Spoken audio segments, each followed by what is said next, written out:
I'm Tamara Lackey for the Redefined Show with Adorama TV, and on this episode, I speak with Mike Corrado about his standout rock and roll photography and how he uses impact, energy, and emotion. Plus, you can't help but notice how his passion for his subjects translates into his image as he walks us through exactly how he creates one striking photograph. Check it out. Adorama TV presents The Redefined Show with Tamara Lackey.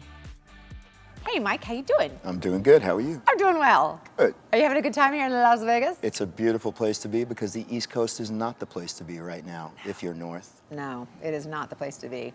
I wanted to talk to you because I've been following your work for a while. You're also my friend, but I've been following your work for a while, and you've got so, like, the word that jumps out at me when I look at it is like energy. Energy is a good word. Especially your drummer work. Right. It's just psh. Tell me a little bit about what it is that you look for when you're setting up your shots, when you're creating your images. Well, the type of work I do is spontaneous, so it's about action. So you don't know what you're looking for, you have an idea of what you're going into. Right. But I think the key ingredients to what I like to see in my shots is impact, energy, and emotion. Impact, energy, emotion, okay? I think those words are so critical. Sometimes you go out there and in sports or rock and roll or any kind of action photography, you go out on the blind, you know? You don't really think about it. You think about making the action shot, but you're not thinking about getting to the action shot. Right. And so the good news about rock and roll is you know that there are people on the stage and you know where they are. You're just waiting for the action to happen. Right. I think if an image has these key ingredients, or you strive to, within your work, get to these three things, the pictures are more powerful overall when you look at them. And it doesn't mean that you have to have all the impact and all the energy and all the emotion in one image. There are varying degrees of that in each of the individual images that you create. And if I get all three in one, then I know I've scored probably the better image of my take. Yeah, absolutely. And you will build your image with remotes and such. Tell us a little bit about that. Yeah, well, remote photography comes from the days of my sports work, and now I've taken it into rock and roll. And I've done things a little bit differently than most because of frustration. When you can't make an image, what do? We try to solve the problem. This is a game of solutions. So I felt like drummers, you know, are probably the heartbeat of everything we do. Music is the heartbeat of everything we do. Lyrics are a part of my life. They help tell my story, like our images tell stories.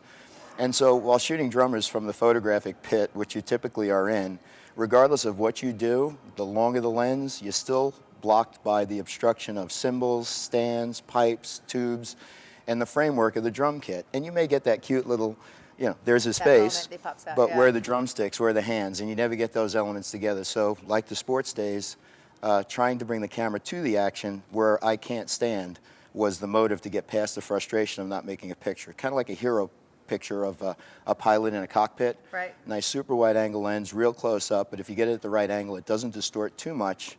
And now you're right there playing in the line of sight, no obstructions whatsoever. And I started that with a Canadian band, Nickelback, with Daniel Adair, who he had a great passion for photography. We traded our thoughts and what we knew. He gave me access to his drum kit. We started with one remote. It was a semi-failure, but what we learned, we took to another concert and we put two remotes up, and I hit a picture that I don't know that I could ever replicate again, that had all of the impact I needed, all the energy I needed, and the emotion of him rearing back with the drumsticks is something I don't know that I'll ever get again. So what was key about this shot, the placement of this camera was actually suggested by the drummer Daniel. And this is under the China cymbal. And he said, I whacked that China cymbal up and down during the concert. You'll get a great picture from here. And that's exactly what happened. But what's nice is all of the elements coming together, the impact, the energy, emotion. Look at how the head is reared back. You know how many people told me they thought that was sweat coming off his head? What it is pyro in the background. The position of the stick, the drumstick, as it comes out towards the bottom of the frame. I don't know that I could have placed it any better. The cleanliness of the drum kit, the reflections in the drum that you can see from the pyro. And then you got another stick coming up towards the back. That again, you can't frame that any better. I mean, maybe it could be a little higher, but in the sweep of the lines within the frame, it just seemed to work perfectly. And then of course the emotion comes in his face. So the impact of the moment, the visual here, the emotion in his face, you know, the energy overall that the picture has to me does have those three key ingredients that I look for, that I love to see. You have recently become pretty obsessed with bird photography. Yeah, you know, I believe in one thing as photographers, whether we're in business or not, it's a hobby. personal projects are everything to your world. That's what keeps you creative. Agreed. I'm in a world at Nikon where sometimes I have to shoot grid-to-grid pictures, sometimes I have to photograph products, sometimes, you know, they're the most mundane, pedestrian type of images that you just don't want to have to create. Right, right. But I also have access to some incredible gear, and one of the personal projects I picked up outside of this Drummer Love project was going to a local lake, taking a walk with my wife, seeing what birds were out there, and all of a sudden I realized it wasn't just swans and ducks and the typical Canadian geese. There were double-crested cormorants, there were all kinds of beautiful heron. And as a sports photographer, I wish I would have photographed birds first because it's the toughest thing to shoot in action. Yeah. Would have made me a better sports shooter. I realized there was a story to tell, and that's the birds of Stony Brook.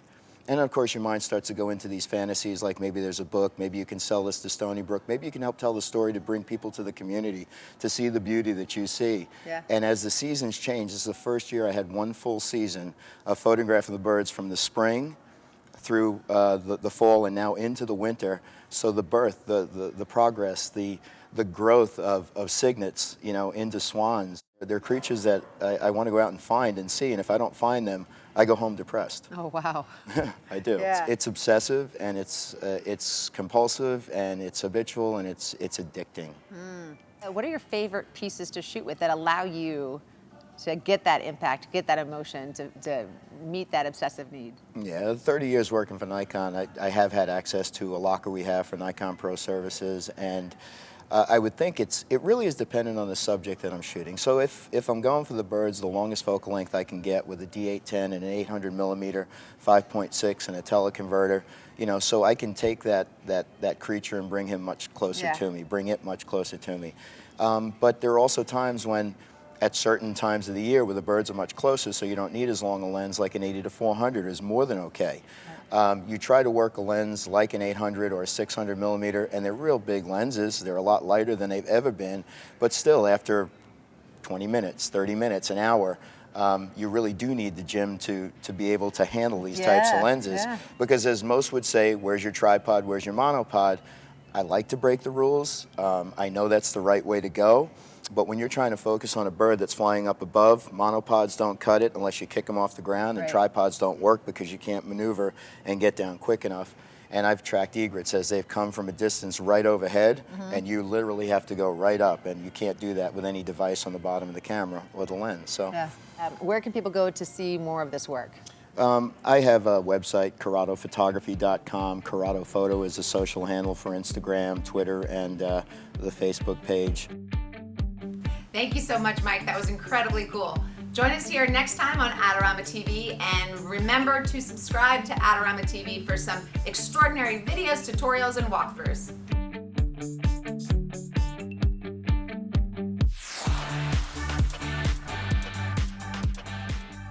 Do you want great looking prints at low cost? Be sure to visit our easy-to-use online printing service. Adorama Pix has professionals who treat your images with the utmost care that you can count on. For a quick turnaround on photos, cards, or albums, use AdoramaPix.com.